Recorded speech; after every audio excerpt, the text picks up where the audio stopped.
कमळी या मालिकेच्या येणाऱ्या भागात आपल्याला बघायला मिळणार आहे की नयनतारा कमळीच्या गावाला येणार आहे. कारण तुम्हाला माहितीच आहे की ऋषी कमळीच्या गावाला आहे. ही गोष्ट नयनताराला समजली आहे.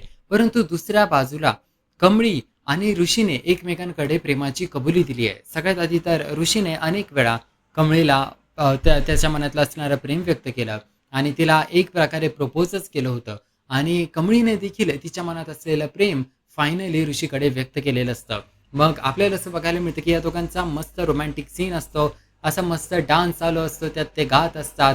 एकमेकांच्या प्रेमात ते हरवलेले असतात आणि फक्त एन्जॉय करत असतात गावामध्ये. आता गावात त्यांना पहिल्यांदा असा टाईम भेटलाय की त्यामध्ये नयनतारा नाहीये किंवा ते कामिनी नाहीये, अनिका नाहीये. अनिका जरी असली तरी ती यांच्यामध्ये येऊ नाही शकत. मग अशा प्रकारे या दोघांना असा एकांत मिळालेला आहे खूप टाईम नंतर.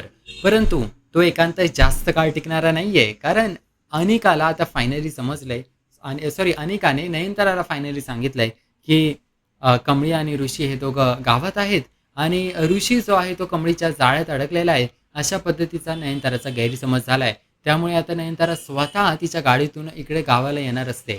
त्याच वेळेस आपल्याला या मालिकेचा एक ट्रेलर बघायला मिळाला, ज्यामध्ये नयनतारा ऋषी आणि कमळीला एका झाडाखाली बसलेलं बघते. त्या दोघांनी असं मस्त म्हणजे एकमेकांच्या शेजारी बसलेले असतात. कमळीने ऋषीच्या खांद्यावर डोकं ठेवलेलं असतं आणि बरोबर एकमेकांच्या प्रेमात दोघे हरवलेले असतात. परंतु या सगळ्याच्या मध्येच आपल्याला बघायला मिळतं, नयनतारा येते. नयनताराला खूप राग येतो जेव्हा ती हे दृश्य पाहते की कमळी आणि ऋषी असे एकमेकांच्या शेजारी बसल्यात, एकदम कपल असल्यासारखे. आणि त्यामुळे मग नयनताराला लक्षात येतं की कमळी ऋषीला तिच्या प्रेमाच्या जाळ्यात अडकवतीये का काय? आणि कमळी जी आहे ती नयनताराची सून होण्याचा प्रयत्न करते का? असं नयनताराला वाटायला लागतं. आणि याच कारणामुळे आता आपल्याला बघायला मिळतं की नयनतारा कमळीवर खूप जास्त चिडते. कमळीची आई देखील तिकडे आलेली असते आणि त्यावेळेस मग नयनतारा कमळीचा खूप अपमान करते. कमळी ते सगळं सहन करते, परंतु मग नयनतारा तिकडेच थांबत नाही. ती कमळीच्या आईचा देखील अपमान करते. ती बोलते, "काय रे तुझं घराणं? तुझा बाप तरी कोण आहे तुला माहिती आहे का? तुझ्या आईला विचारतोच तिचा नवरा कुठे आहे?" आणि अशा पद्धतीने ती कमळीच्या आईचा देखील नयनतारा खूप वाईट पद्धतीने अपमान करते. आणि नंतर हे सगळं मुद्दाम करत असते की म्हणजे एक प्रकारे कमळी आणि ऋषी एकमेकांपासून लांब जावेत. तर अशा पद्धतीने आता नयनताराने कमळीची चांगलीच लायकी काढलेली असते. ते सगळं पण कमळी सहन करते, परंतु जेव्हा नयनतारा कमळीच्या आईची पण लायकी काढते ना, तेव्हा कमळीला खूप जास्त राग येतो. आणि मग तेव्हा ऋषी जो आहे तो नयनताराला गप्प करतो. नयनतारा जबरदस्तीने ऋषीला बोलते की ही आपली कधी सून होऊ शकत नाही आणि ऋषीला ती पुन्हा घेऊन चालली असते मुंबईला. परंतु ऋषी विरोध करतो नयनताराचा. तो बोलतो की "नाही आई, मी हे सगळं सहन करणार नाहीये. तू हे सगळं चुकीचं करतीये आणि जे माझं प्रेम आहे ते मी मिळवणारच. माझं कमळीवर प्रेम आहे आणि मी लग्न केलं तर तिच्यासोबतच लग्न करणार." अशा पद्धतीचं एक ऋषी आव्हान देतो नयनताराला. आता नयनताराला तर खूप जास्त राग आलेला असतो ऋषीचं हे सगळं वागणं पाहून. परंतु कमळी या सगळ्यामध्ये ऋषीची साथ देत नाही. आता कमळीची पण इच्छा आहे ऋषीसोबत लग्न करण्याची आणि तिला जरी वाटलं तरी ती ऋषीसोबत पळून जाऊन लग्न करू शकते किंवा त्यांचं ते इंडिपेंडंट राहू शकतात लग्न करून.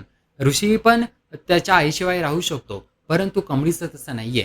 कमळीला हे सगळं बिलकुल आवडलेलं नसतं. महत्त्वाची गोष्ट म्हणजे की नयनताराने जो अपमान केलाय कमळीच्या आईचा, तो तर तिला बिलकुल आवडलेला नसतो. त्यामुळे ती तर प्रेमासाठी काही त्याग करायला तयार नसते. जशा प्रकारे ऋषी तयार असतो त्याग करायला त्याच्या प्रेमासाठी, त्याच्या तो आईचा त्याग करायला तयार आहे.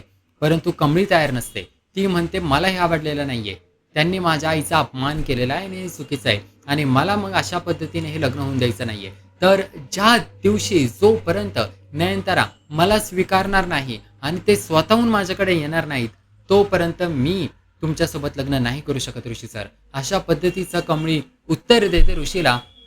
त्यामुळे ऋषी पण आता काही करू नाही शकत. तो पण नाराज होऊन नयनतारासोबत मुंबईला निघून जातो. तर अशा पद्धतीचा आपल्याला एक ट्रेलर बघायला मिळाला होता मालिकेचा आणि चांगलाच मोठा इंटरेस्टिंग ट्विस्ट आलेला आहे मालिकेत. कारण एका बाजूला कमळीने आणि ऋषीने एकमेकांकडे प्रेम व्यक्त केलंय आणि दुसरीकडे कामिनी जी आहे ना, त्या कामिनीने कमळीबद्दल खूप माहिती काढली आहे आणि तिला अनिकाकडून फोटोज भेटले कमळीच्या आईचे. आणि कामिनीला कमळीची आई फायनली सापडली. म्हणजे एवढ्या दिवसापासून कामिनी कमळीच्या आईला शोधत होती. ती आई आता सापडली आहे आणि आता कामिनीला खूप जास्त टेन्शन आलंय. कारण कामिनीला सगळा भूतकाळ आठवतो कमळीच्या आईला बघून. कारण तिनेच कमळीला वाचवलेलं असणार आहे आणि मग तिने कमळीला दत्तक घेतलेलं असणार आहे. हे सगळं तेव्हा कामिनीच्या लक्षात आलेलं असतं. तर आता अशा काही गोष्टी या मालिकेत घडलेल्या आहेत. तर या सगळ्या परिस्थितीवर तुमचे काय मत आहे मला नक्की कॉमेंट करून सांगा. या व्हिडिओखाली तुम्हाला काय वाटतंय या मालिकेत अजून पुढे काय-काय झालं पाहिजे? आत्तापर्यंत ज्या गोष्टी घडल्या त्यावर तुमचं काय मत आहे? नक्की मला कॉमेंट करून सांगा. हा एक छोटासा व्हिडिओ मी बनवला 5 मिनिटाचा, ज्यामध्ये मी तुम्हाला सांगितलं, की मालिकाचा जो ट्रेलर आला होता त्यामध्ये काय-काय घडलं. जर तुम्ही तो ट्रेलर मिस केला असेल, तर तुम्हाला अशाच पद्धतीचे लेटेस्ट अपडेट्स माझ्या चॅनलवर मिळत असतात. त्यासाठी मी तुमचा माने भाऊ तुमच्यासाठी असेच मालिकांचे अपडेट्स घेऊन येत असतो. आपल्या YouTube चॅनलला लगेच सबस्क्राईब करा आणि आपण भेटूया मालिकेच्या संपूर्ण भागात. हा फक्त एक ट्रेलर होता, पण संपूर्ण भागात नेमकं काय-काय घडते त्याबद्दल आपण चर्चा करूया पुढील व्हिडिओमध्ये. तर हा व्हिडिओ पाहण्यासाठी खूप खूप धन्यवाद. आपण भेटूया याच मालिकेच्या पुढील एपिसोडमध्ये.